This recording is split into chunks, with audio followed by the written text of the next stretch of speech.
because I don't know of anybody in this organization that has as many platforms and has monetized his skill as much as Lee has.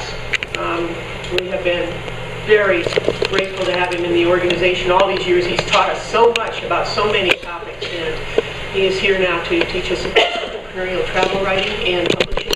And let's give a hand to Lee.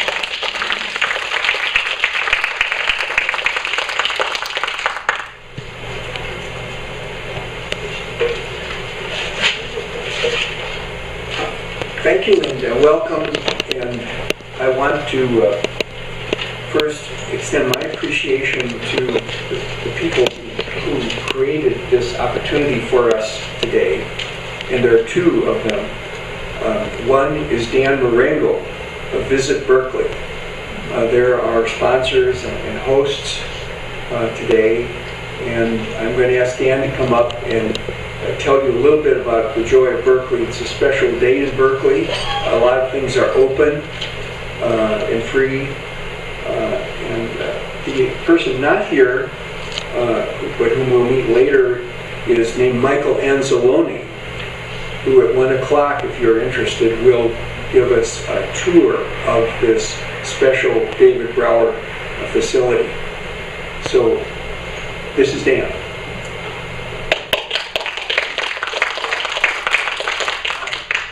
Thank you all for coming to Berkeley, and thanks to Lee for bringing BHW back to Berkeley after a couple years. Really appreciate it, Lee. And also I just wanted to thank, Michael's not here right now, but the Brower Center hosted this venue space for the event, and that was very spirit of partnership. We have a lot of that in Berkeley, so I wanted to thank him, and I'll thank him later as well. Visit Berkeley is a local destination marketing organization for Berkeley. We have a visitor information center over on Addison Street, right across from the Berkeley Rep. And our mission is really to bring Berkeley's image into a more contemporary light. Free speech and flower power, you know, it's still in our DNA, but it's not what contemporary Berkeley is about on the streets today. So food and culture, arts, is what we're really trying to promote. And it's quite easy here, and there's a lot going on in Berkeley at all times. Next week at the Berkeley Repertory Theater, Mikhail Brishnikov is in town in Paris for a run at the Berkeley Rep. In this building, which we will be enjoying later for lunch as well, is Gather Restaurant, which has the Esquire magazine Chef of the Year and Sean Baker. And their catering arm will be catering lunch today. So I just wanted to mention those two things, food and culture, big in Berkeley. And then today, if you have time later on, there's a lot going on in town. I'm sure you've noticed, it's Cal Day, it's an annual event, and it's kind of a local, regional travel story in a way, because the entire city, all the museums are free, most of the activities on campus are free as well. So it's a good opportunity to kind of take advantage of that. There's a brand new museum right across the street here, the Magnus Collection of Jewish Art and Life. And they'll have two tours this afternoon, 2:30 and 3:30, if you want to take advantage of that. And just up the street a little bit, the Berkeley Art Museum, which you're probably familiar with, they'll have a guided tour at 3:30 today. So a lot to do and see in Berkeley today, as always. And again, I want to thank Lee for bringing this organization here. And without further ado.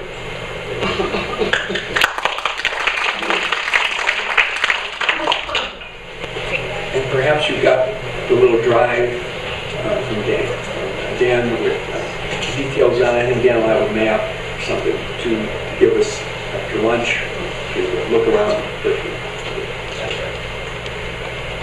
Okay, well, let's get on with our discussion today on entrepreneurial travel publishing. And our question is, can a travel journalist connect with an audience and earn income in the modern context? I do believe the answer is yes, but it's not easy. Now, my goal today is that you will come away with something that is useful to you. Maybe it'll be something practical.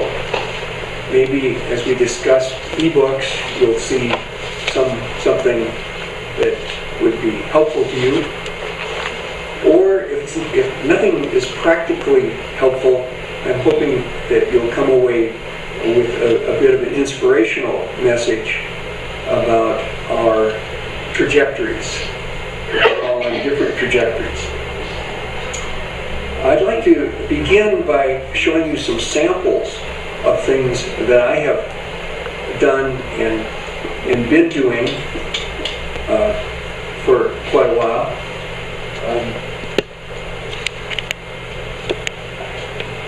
Because they all will figure into our structural discussion of this entrepreneurial travel publishing. Here is a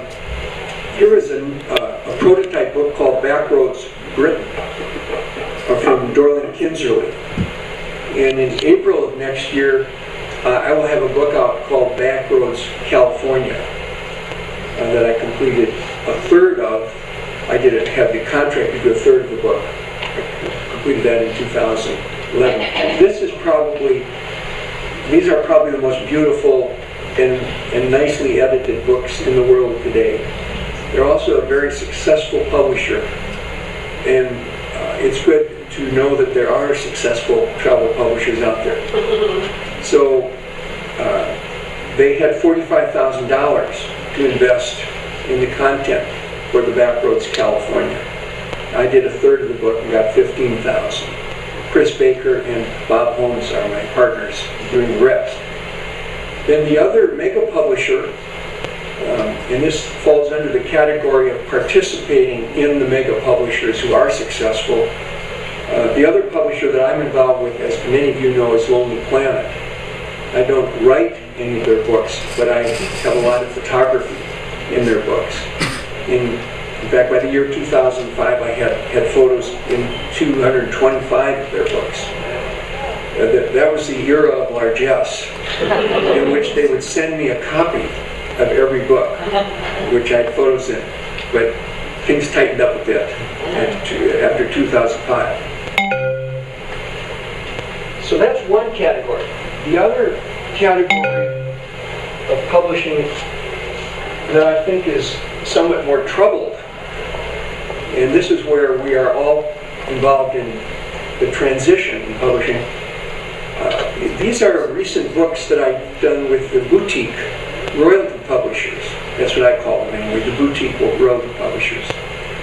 These two with Countryman Press, photographers, guy to San Francisco and one in Washington, in this book with Gold Pequot. Now, for reasons that are discussed, these boutique royalty publishers are having a more and more difficult time selling their books. And participating in their venture is less plausible than it was 10 years ago. Therefore, into that vacuum steps the independently published book opportunity. And this is a book, Travels in American Imagination, that I published independently in 2005. And that was actually a little bit before the more recent period where things are easier to do in independent publishing with print on demand and with ebooks and so forth. But I will do 2 new books next year that will be totally my own books. One will be called Northern California Nature Travel, The Best Options, and one will be called Northern California Cultural Travel, The Best Options. So I'm on this trajectory of doing independent books. Then here's a little stack of legacy projects. I say legacy projects because they're books and projects. The short story of my life is that I grew up in Minnesota. I went to Notre Dame as an undergraduate. I came out to Stanford, and I began doing books. And because I got this novel and this literary book about Minnesota published at the beginning, I was hooked forever. And I'm doing my own projects for my life, and therefore became unemployable as a potential teacher of the gifted young in the university. among these legacy projects, there are two that have a bearing on our issues today.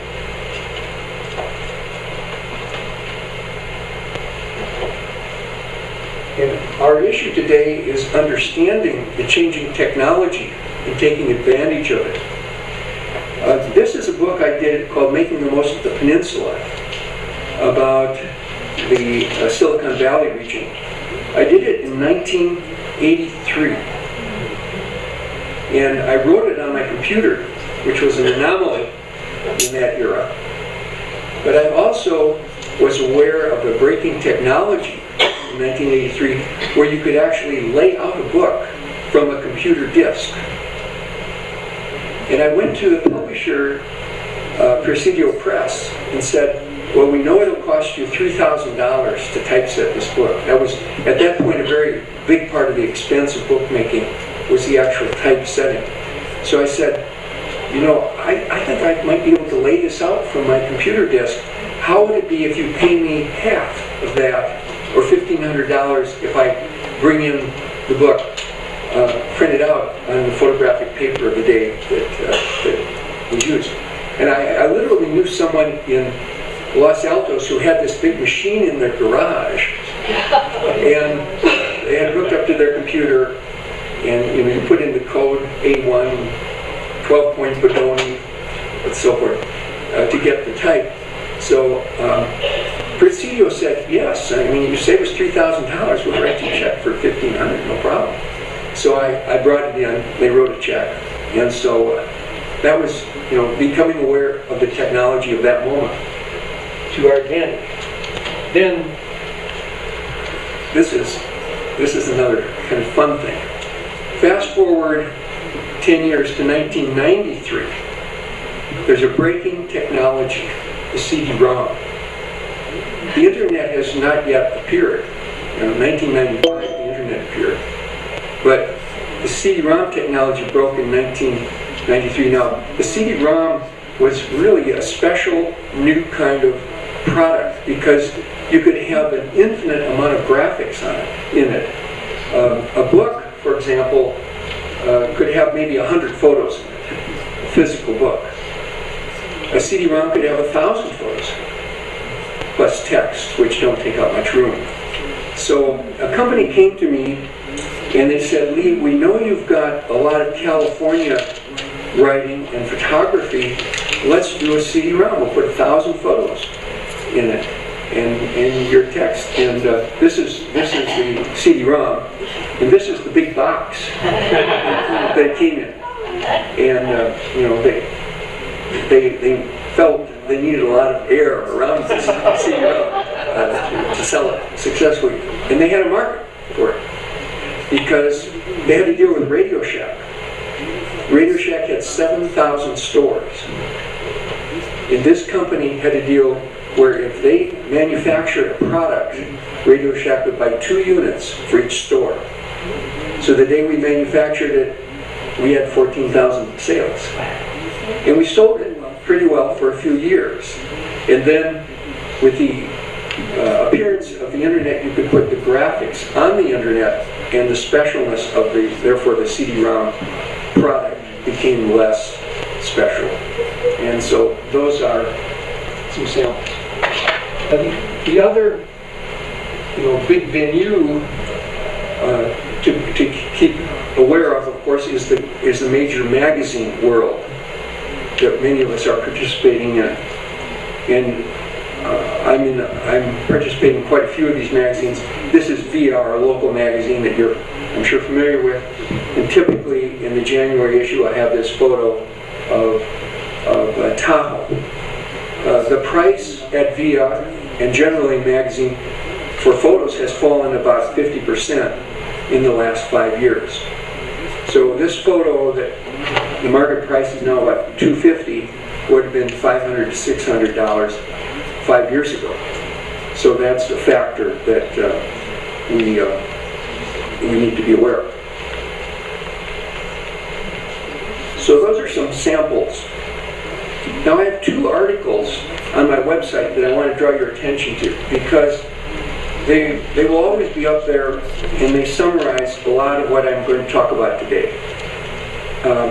One is called Entrepreneurial Travel Publishing, and you see it here under Community. On the left-hand side, can you see the little hand there? And under Travel Journalism Instruction, I have some articles.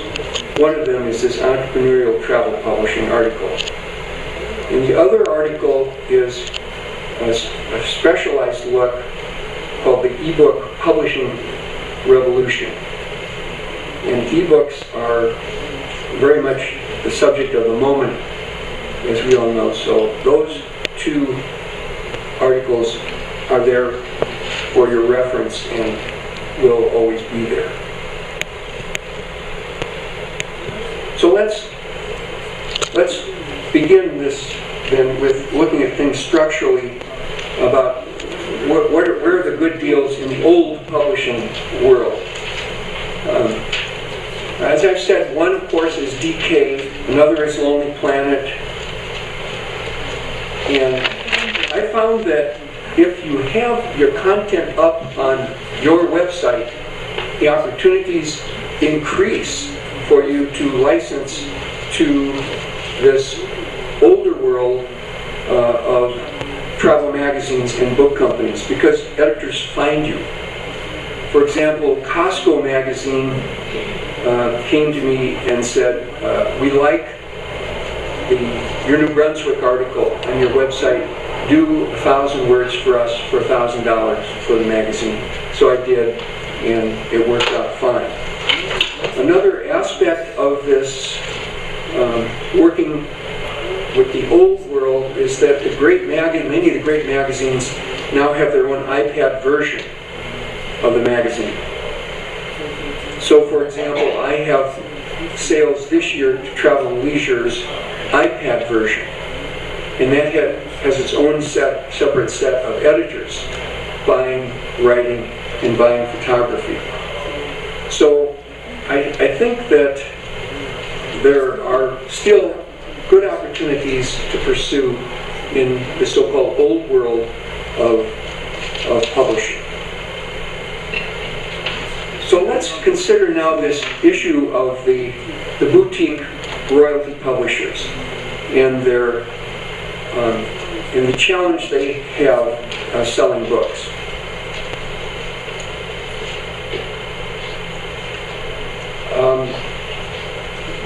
If you are in the activity of selling books, it will be good to get what is called an Amazon authors page. This is my Amazon authors page. Amazon, incidentally, determines which books you are the authors of. So I'm the author of record for a Sunset book from 1981 named Do-It-Yourself Roofing and Siding. It isn't top of mind. It isn't top of mind at this point, from my perspective. But Amazon controls the books that appear in your author's page and the rank. So they sold so many of those books that will be up there forever. So I have 15 books that are in my Amazon authors page, though there are maybe 10 that I truly love. So if we look at these boutique books, such as this Countryman Press book, they're having a hard time successfully selling these books. And we all know it if you're working in the boutique world. For one thing, 10 years ago, the bookstore was a primary selling vehicle. Today, Amazon sells 60% of all books. So the uniqueness of the boutique publisher providing access to the market is greatly diminished.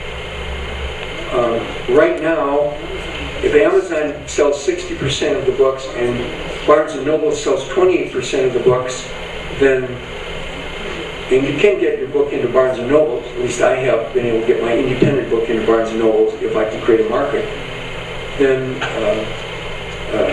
see the uniqueness that the boutique publishers offered and access is really no longer operative. They also can't get books successfully into specialty stores.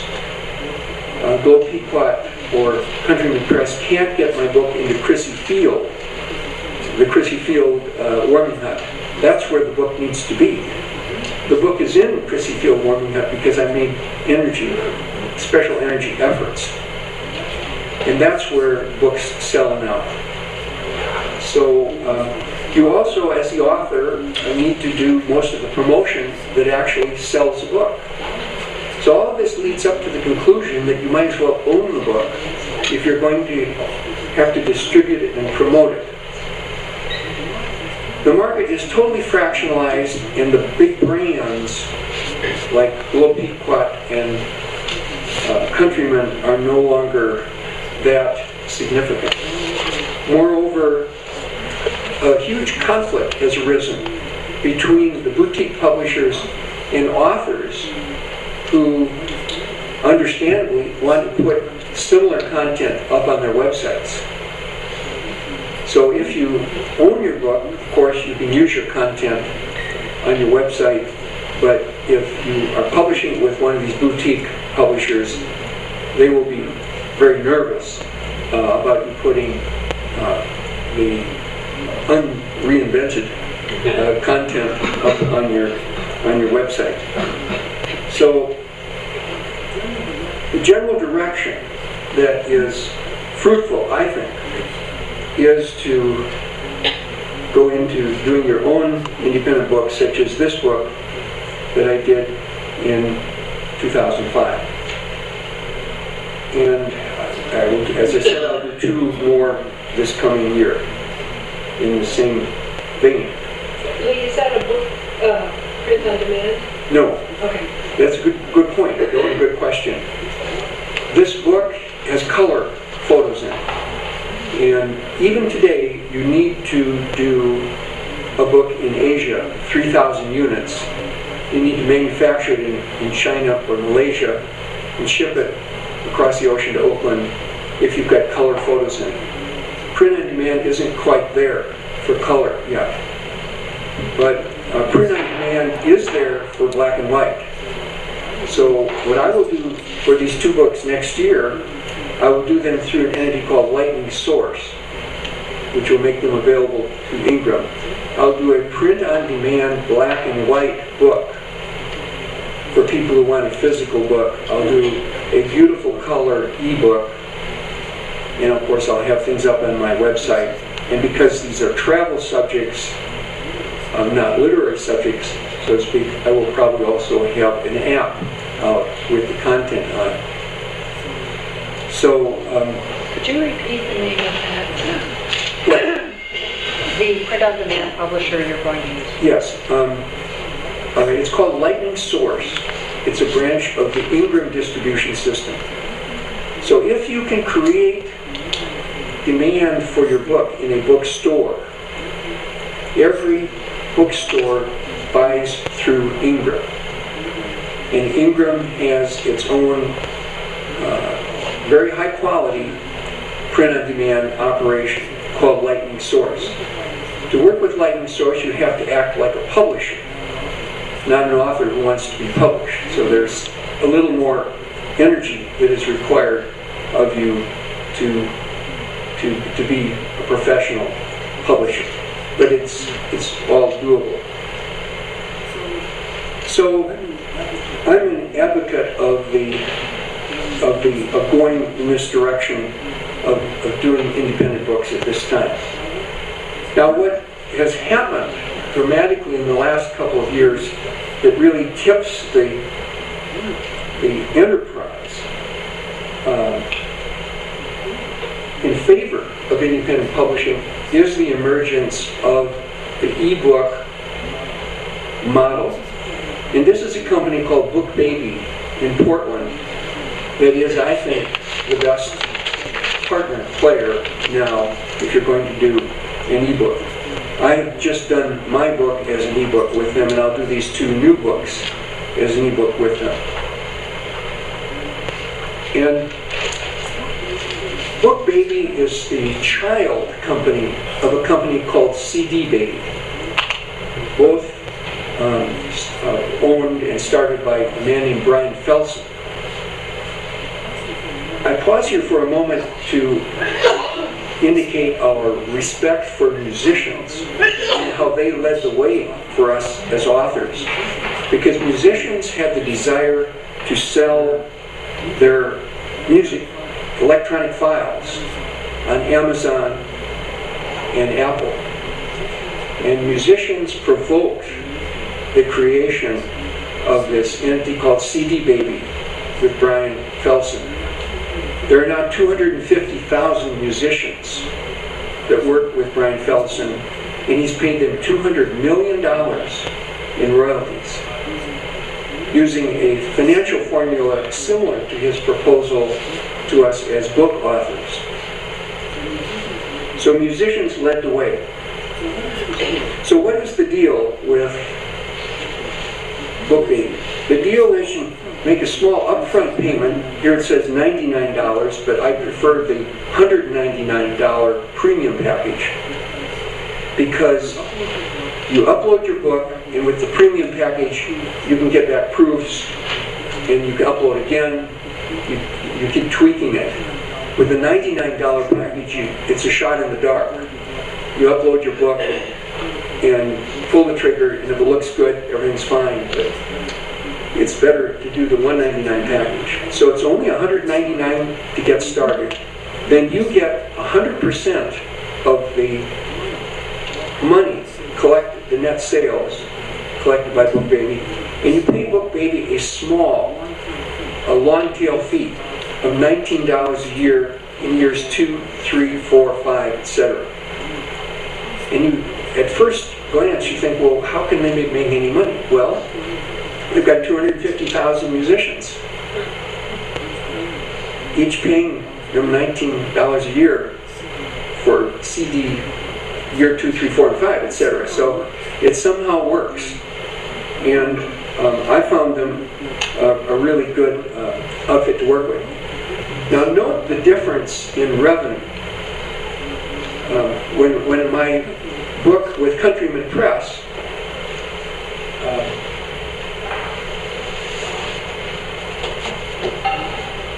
when this book went up as an ebook, Countryman Press generously raised my royalty rate for the ebook to 20% of the net sale, not 15% of the net sale as in print. So 20% of the net sale or 100% of the net sale. It was an easy choice, as I think of my options for future books. Ebooks are not difficult to do.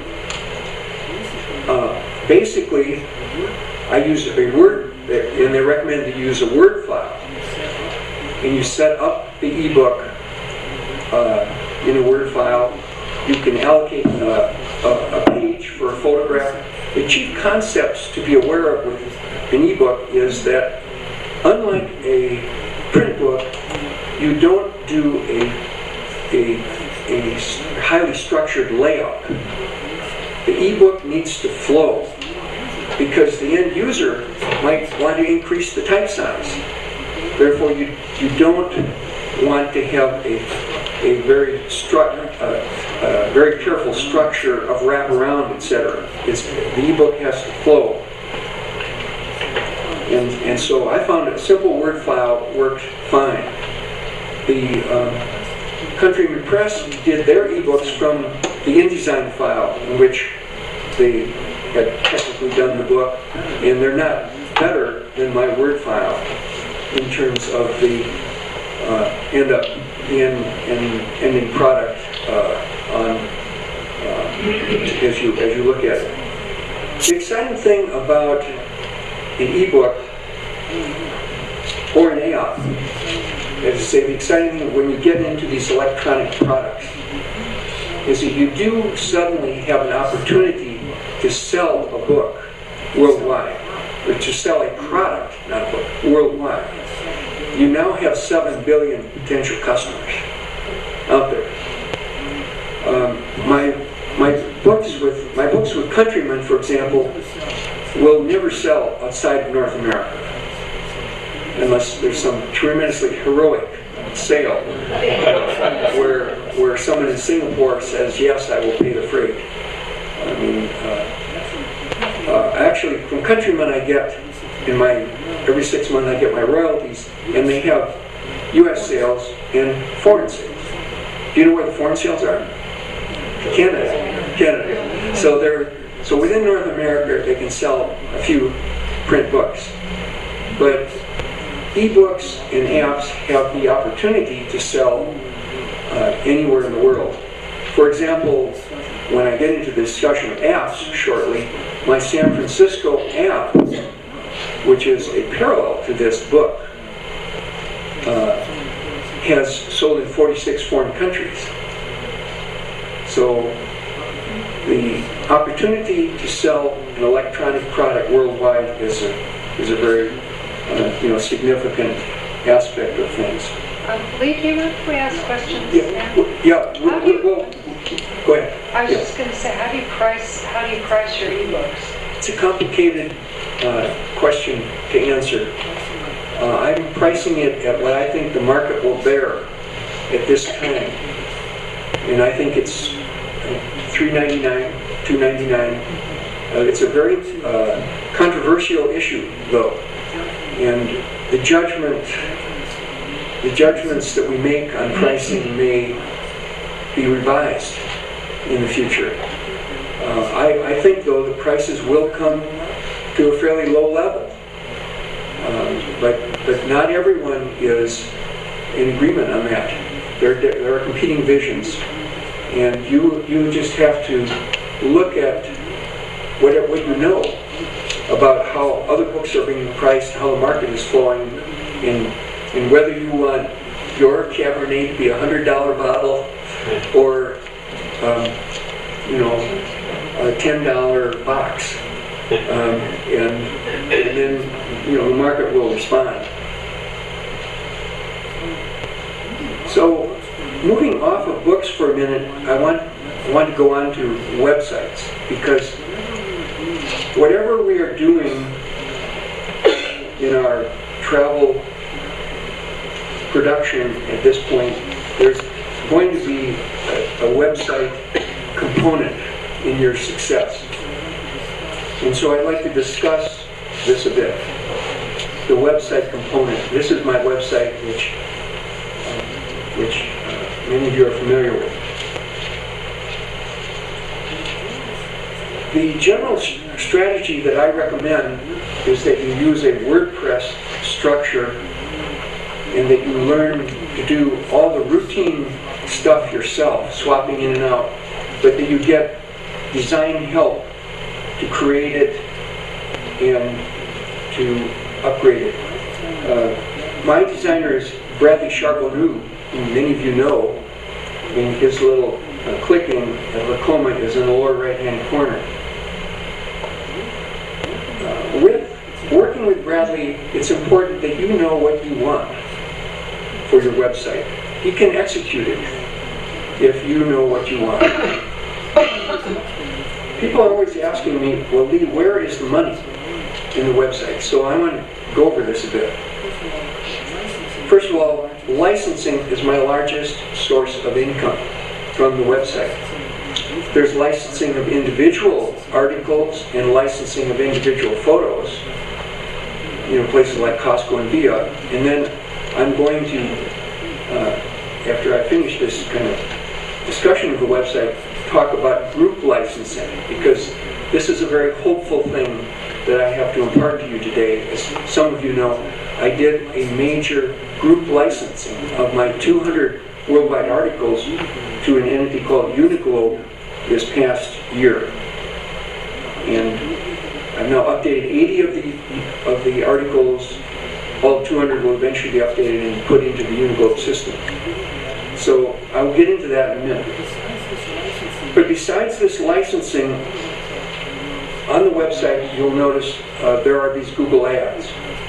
There are 3 ads possible on a page with Google. I have one at the top, I have one on the right here, and then I have one that's embedded in the articles, but not on the front page.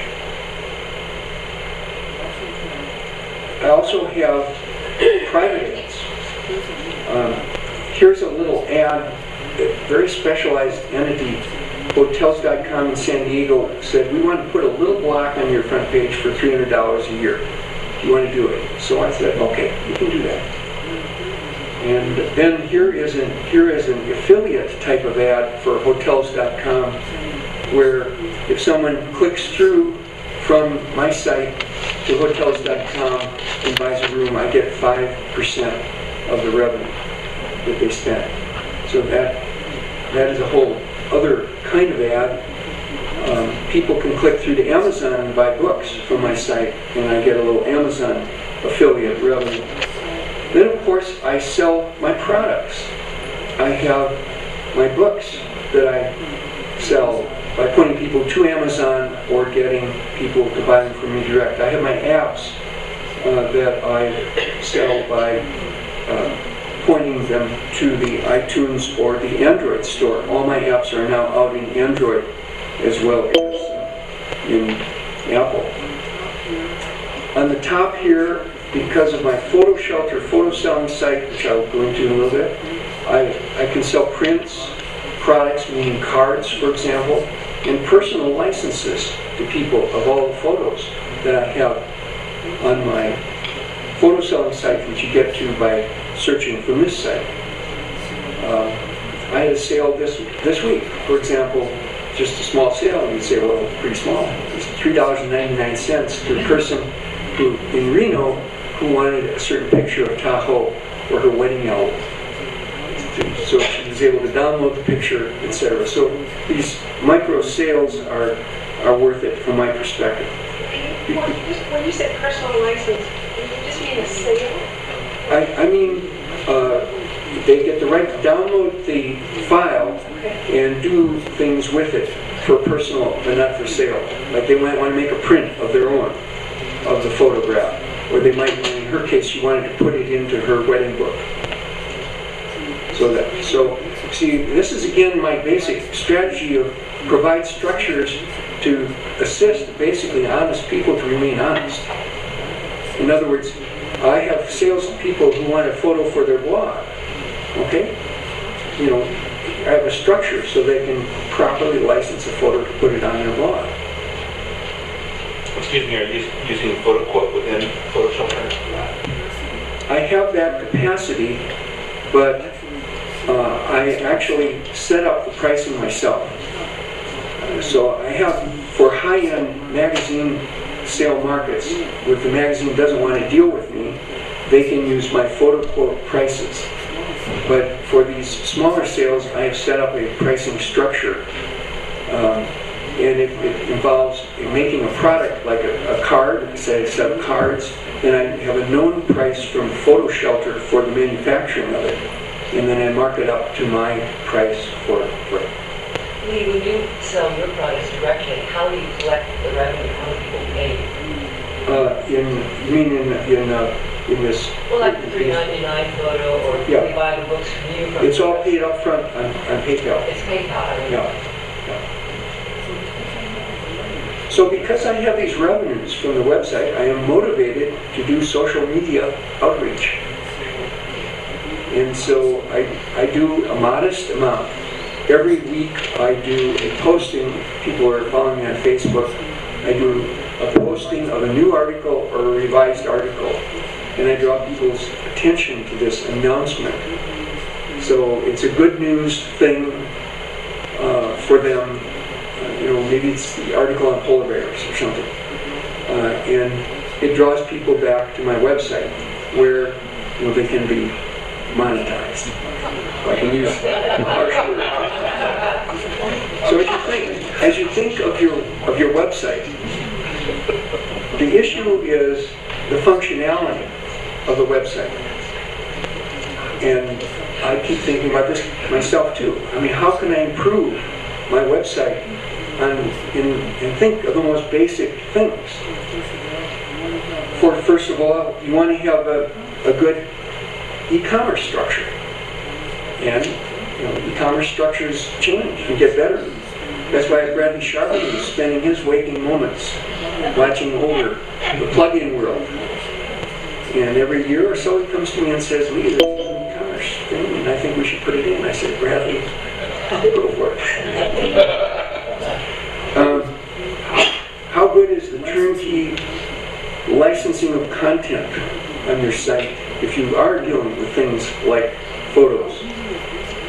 How easy is basic navigation on your site? People can search my writings for articles. They can also search this geographic locations if they just want to look at articles in Europe. Simple ease of navigation is something to keep in mind. And for photos, how easily can people find your photos? How easily can they sign up? Do an email sign up over here so that they can learn when you have a new article release for me. And one thing I pride myself on is the ease of printouts that I have built into this site. And the goal is to give service to people so they come back and like your site. See this little print button? People can print out my 5 to 10 page articles and take it with them. People like that. And then too, how easy is interaction on the site? If if someone wants to leave a little comment, like Franz Mueller here, I'll leave a little comment, okay? Thank you, Franz. So, and if he asks a question, then I interact with him because I see his question, and I will respond. So functionality is a whole issue. Lee? Yes. Do you charge something for them to print it out? No, It's free. They print out a photo too. they can print out a photo. Lee, do you post articles after you publish them somewhere else, or are these articles that you might then sell somewhere else, and then will the magazine say, no, you don't want it because you've already published it on your website? It's a very good question. I own all these articles, and I have the rights to all these articles. And I published some of the articles in Travel and Leisure. For example, I published my Anza-Borrega Desert State Parks in Travel and Leisure. I published my cross-country skiing California in the Los Angeles Times, but I deliberately retained ownership of the articles. And editors will know what their parameters are in terms of getting content. Some will not be disturbed at all by this, that it's been published somewhere else because they have a new audience. So there could be any number of ways in which your question could be answered. But the question is an important one because you need to be aware of the terms and conditions that you are agreeing to. Because they will affect, when you publish an article, the terms and conditions you agree to may affect your future opportunities. And here's the big example. I licensed all my 200 articles this year to this Uniglobe system. Uniglobe is one of the great worldwide travel agency systems. They were founded in Eastern Canada. They have 450,000 worldwide customers.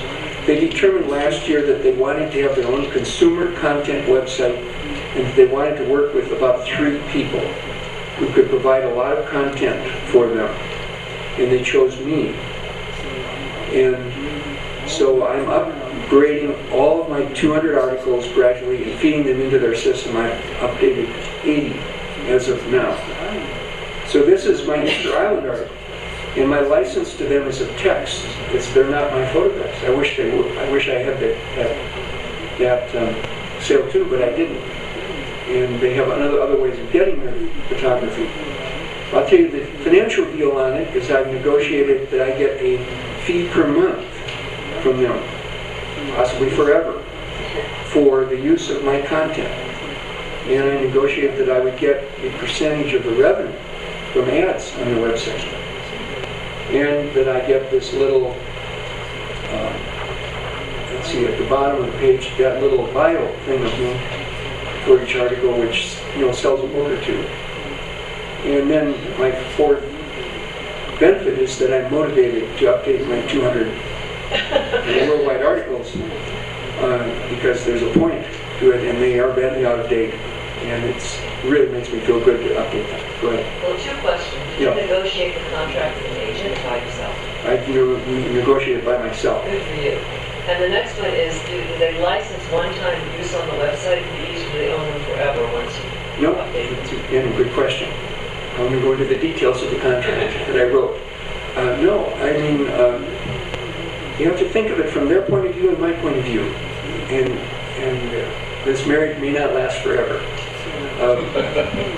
So what I proposed and they agreed to was that they can stop anytime. But when they stop, they have to pay me for 6 months in the future. The monthly fees to license my content. And they can stop at any time, and a year after they stop, they have to remove all the content from the website. So it protects them and me. Now that they've got 80 of my units in the website, the chances that this romance will proceed are greater. And the more invested they get each month in me, the greater the chances are that this will proceed. Now I mention this Uniglobe because it's a good thing for me, and I feel there will be many opportunities for you in parallel ventures as we look ahead. Because the sale of travel content is going right to the web rather than being stimulated in the magazine or the newspaper. And the structure of the sale is right on the web. So you can imagine that Southwest Airlines, for example, which sells all their tickets right on their website, will of course want to have something from you or me on Southwest cities, on all Southwest cities. And if there were more than 24 hours in a day, I would have already been there because I could do Southwest cities. And you similarly have your content, which is special, and there may be opportunities for you with your kind of content in these emerging structures. So getting your content up in units on your website is step one. And in this case, Uniglobe found them rather than me find them. But of course, one can good to look in both directions. So these are still on your website as well? What? Uniglobe has this contract with you. Are these on your website Yeah. as well? They'll always be on my website. So, okay, They're great. always on my website, but I put them on their website. Now, I want to come back a little bit to that terms and conditions question because this is an important matter. Uniglobe didn't mind that the content is on my website, and they don't mind that I published it in Travel and Leisure and it's on their website, or Los Angeles Times on their website. They would have minded if I had published it on Examiner.com, because Examiner.com's contract allows them to subsell it to Demand Media and subsell it to USA Today with no benefit to the author. So it could be anywhere and everywhere all around. And from Uniglobe's point of view, this would mess up their SEO, their search engine optimization, forever. So they don't mind it being on my site, a couple other sites, little sites, relatively little sites. But so that's just something to be aware of when you sign any agreement for your content, especially on the web. What are the terms and conditions that you are agreeing to? Because those may govern your opportunities looking ahead. So in the case of Uniglobe, you're semi-exclusive. I guess you could call that, semi-exclusive. Yeah. So if you have an article that gets published on an online website that you get paid per click, and then you take that article and you put it on your blog, you're kind of taking away from getting paid for those clicks. So are you better than putting links on your blog or your WordPress, I've got WordPress as well, putting a link on so they go back to that, so you get paid, or? Well, I guess the issue would be whether your own website has sufficient monetizing. It might be superior to the potential monetizing on the other site. So it's a complex question to ask. Well, if you're talking A about lot of variables. it's 800.com.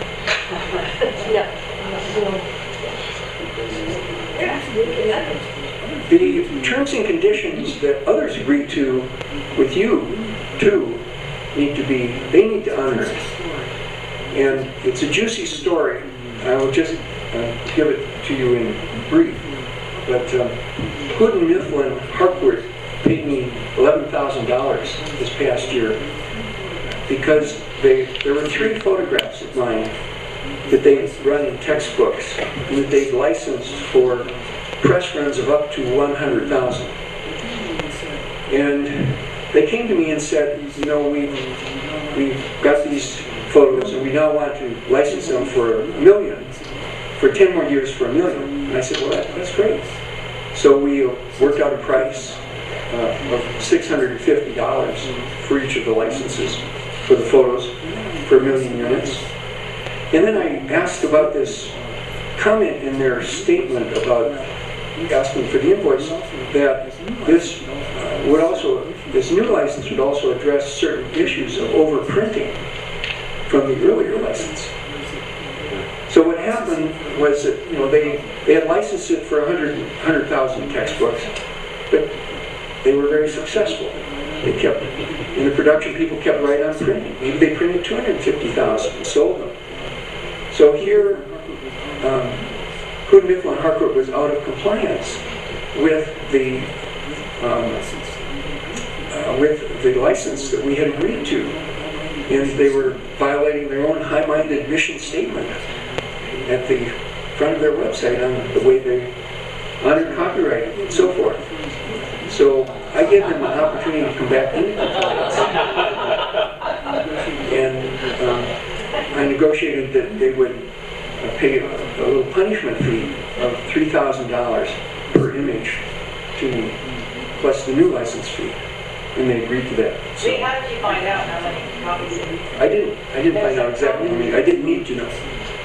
I only needed to know that they had sinned. What? How did you learn that? By having a good relationship with the person who sent me the original contract, and by asking about it, and then by re-asking for 6 months straight, very politely on the first of the month. Have you come up with the details yet, and so forth. So, But they tried to sneak it through. I would not want to characterize it. As I said to you earlier, my basic wish is to allow honest people to remain honest. So, moving on to another subject of great interest to all of us, to many of us, can you make money in apps? And I'm still a believer in the app vision, though our experiences are somewhat tempered at this mature moment.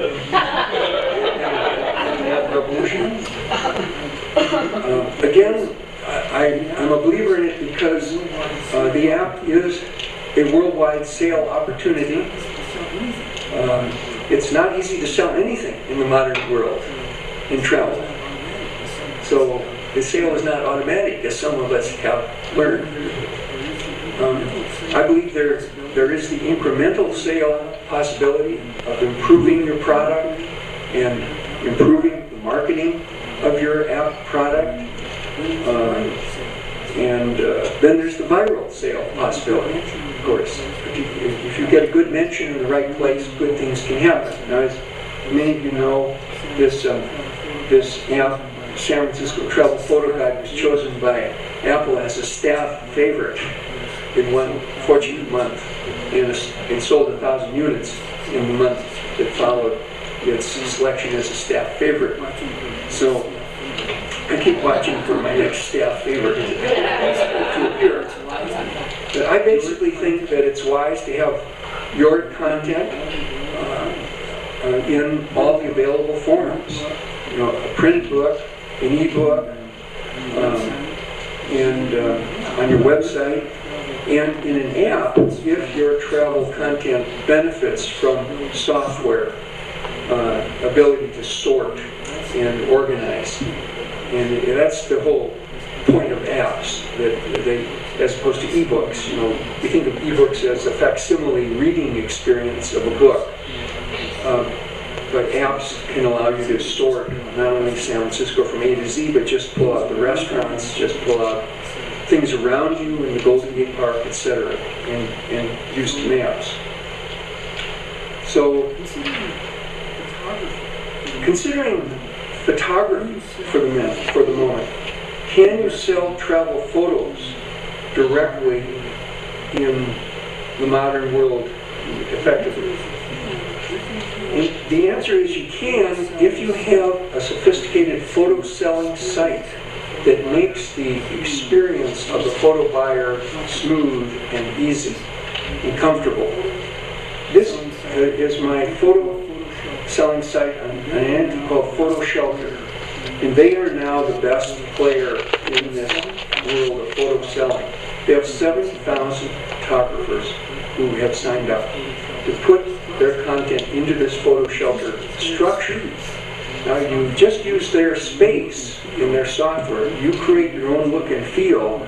You totally manage your own e-commerce, and you have your own trusted list of clients, etc. But it cost me $549 a year to rent their space and software for my large collection of images. The beginning price would be about $300 a year. You have to upload your photos, you can set your own prices, and so forth. So I use this with all of my interaction with photo editors. When Maggie Perkins of Vita tells me she wants some Tahoe pictures, I do a little gallery for her of some winter Tahoe pictures. And she's on my trusted client list, so she can download a photo at any hour of the day or night, high res. I see the download. I have a photo of Molokai in Islands this month of May, and the same deal. This Lori Barbley is the photo editor. She's on my trusted client list. She said, we're going to do Molokai. I made a little gallery. She downloads it. You have to make it real smooth and easy for them. Lee? Yes. Yes. When you upload your pictures, you say high res. Yes. Are you sending out TIFFs or High-res JPEGs. high res JPEGs? Yes. You put up one high-res JPEG, and then the system in Photo Shelter makes smaller res images for potential users who want just a small one. Lee, do you handle all this yourself when you deal with clients? You do all this work individually with them? Well, Photo Shelter is its own ecosystem.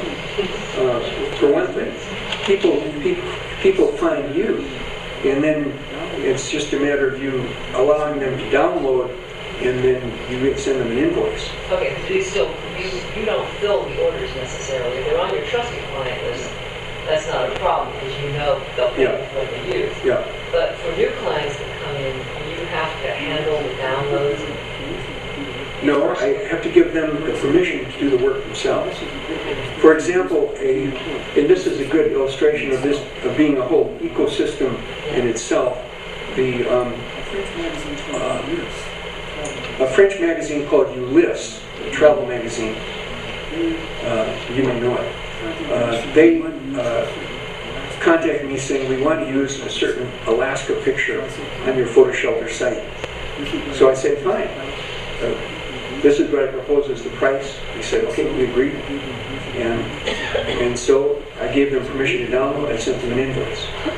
So they did the download themselves. But you still have to interact with sales. I'm just thinking Yeah. times that. No, exactly. Which brings us to the next aspect of this question, really. If you're selling these photographs directly, do you still need an agency in the selling clothes? And the answer is absolutely, because the unknown client and the client beyond your 24-hour-a-day opportunity for interaction is, of course, much greater than the node client. So this is the system called Alamy that I would most recommend to any of you. Because it's located in England. They sell worldwide, and you can put your images in. They don't edit, you edit. You have to have you have to develop the technical skills to produce a quality photo, and then they handle all the marketing and interaction with the client. So you don't do any of that. So here are some Mono Lake pictures. So Alamy just is the no participation by you after you have put your images up there. They charge a fee, of course. They determine the fee, and they pay you 60% of the money that they get. Yeah. So Alamy is a very good player in the worldwide system.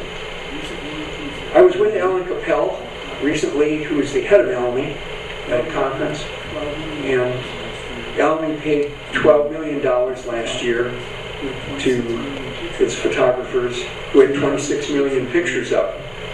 So the average picture earned, if you do the math, slightly less than 50 cents a picture. So, get up some pictures and earn some money on Alamy.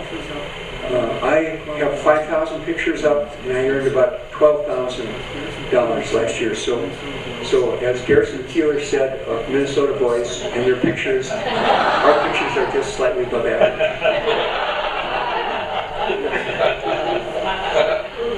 Yes. So a lot of what you're talking about are people finding you. I mean, I know you have a lot of content online. You have photographs, articles.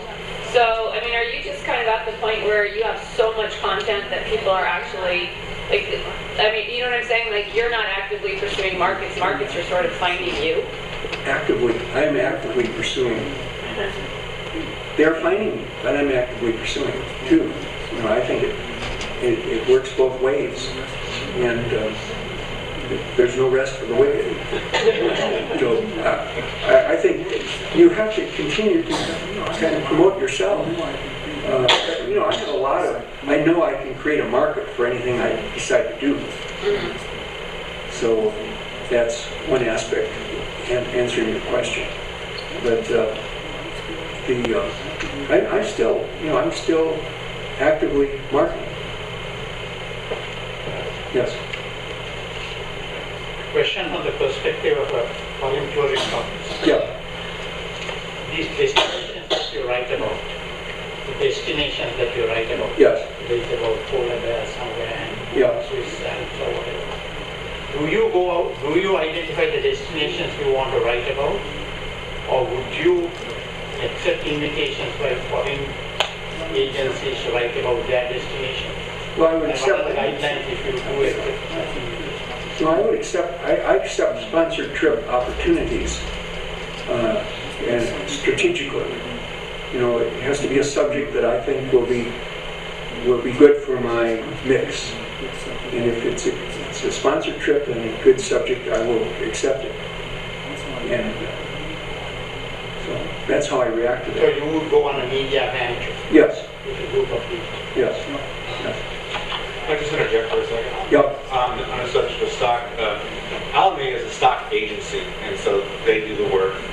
There's this question over here. Yeah. They do the work. People who are looking for stock pictures will go there and search for a variety of sources. Photo Shelter, on the other hand, is a stock portal, and that means that no one goes there looking for stock like they do Alamy. It's just your mechanism in order to deliver. Photo Shelter has a lot of flexibility in that you can set it up in a variety of different ways. One of which is that if somebody wants to use a license of it, there's a built-in software thing called PhotoQuote, and it has industry kind of standardized pricing, and someone can drill down through all the variables of how big the magazine is, what's the distribution, etc., and they can buy it and download it, and I don't know if Photo Shelter takes a small percentage for that, but but the payment's handled. Also, they have another thing where, as Lou was saying, you can set up price structures for other things, like prints of different sizes and coffee mugs and gift card sets and everything Products, else. yeah. And you have two options there. One is that you they just simply facilitate the order, and then you have to physically handle it. The other is they have a lab that will actually print it and do it and produce it. And they can do everything, and they take a little bit more money and out of their percentage, and they just send you a check, so it's totally automated. So good observations on these nuances. And you still need to drive people to your portal, or even, as Lee just showed, you can call up all his images on Alameda, and he can still direct people to his collection of his images on Alameda as well, and that's where all the social media comes in, pointing. So good points. So as a final aspect of our meditation, I think it's important to think of some video efforts in your, as you advance your own travel content. And because YouTube, for example, is the second largest search engine after Google, so if you're not on YouTube, you don't exist for those search opportunities. I won't play this, but this is a hokulea, a video of mine on YouTube with my voice, my stills, and some video clips. And this is a growth area that I will put some attention into as we look ahead. So anyway, that is really the spectrum of things that I wanted to mention. I hope something here has been useful to you for practical or inspirational purposes. And I don't know how much time we have at this point. We're at 12:07, so we're probably moving pretty much into lunch. We have a couple of questions, or should we go? Right. Go ahead. I have another one of those mundane questions. Yeah. When someone orders your book from your website, are you there wrapping it up and sending it out yourself? I am. I could have time to write. Well, that's a good question. Yeah. So when you talked about having your content available in all forms, printed book, ebook, website, etc., for the printed book, were you recommending now the print on demand? I'm recommending print on demand, yes. Okay. Yeah, print on demand, doing a black and white only book. Because you could have black and white illustrations within a book. Lee, some of your photos and video have people in them. Do you have to get signed releases from everybody that you take a picture of, or you take a video of? Releases from everybody that you take a picture of or you take a video of? No, not generally speaking, no, for editorial uses. Generally, you do not need to have photo releases. For advertising uses, yes. If I have a model release of people, I have more opportunity to market the image in more ways and at a higher price. But strictly speaking, for this general editorial work in magazines, etc., that I don't need a model release. It's not a question, it's a thank you, and it's a specific one. I really appreciate your using numbers, $11,004.99. That makes it so much valuable, and so few speakers do, so double thanks for that.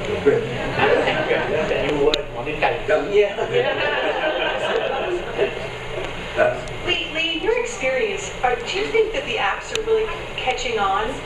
I mean, do you think that, I don't see people using them, When I see all these tourists downtown, they're still, they're using like the CBB brochures and stuff like that. And so that's basically my question. Your experience, do you think that the apps have replaced the travel guides? Well, I think the app sales are growing incrementally, and there are a lot of things replacing the travel guides. But app sales are growing incrementally. When you travel, do you use an app? Would you use an app, like say if you were... Well, for example, when I went to New Zealand, I bought the ebook from Lonely Planet thinking it was a true ebook, but it was just a PDF, and it didn't work on my device. So on my computer, it didn't work, so I was disappointed. I would use apps. I mean, you could go to Washington, D.C. and use my Washington, D.C. map. I mean, it's useful. Some people are buying it. So I find that they are useful, yes. One more question, and then maybe we better conclude. Go ahead. What books are you wrapping up? If it's a print on demand, you don't wrap that, right? If it's an ebook, you don't wrap that. So they're books. No, the only book I'm wrapping up is my independently published book, Travels in American Imagination, the literary book. That's the only one that I'm wrapping up. And you're right, print on demand. With print on demand, I will not have to wrap.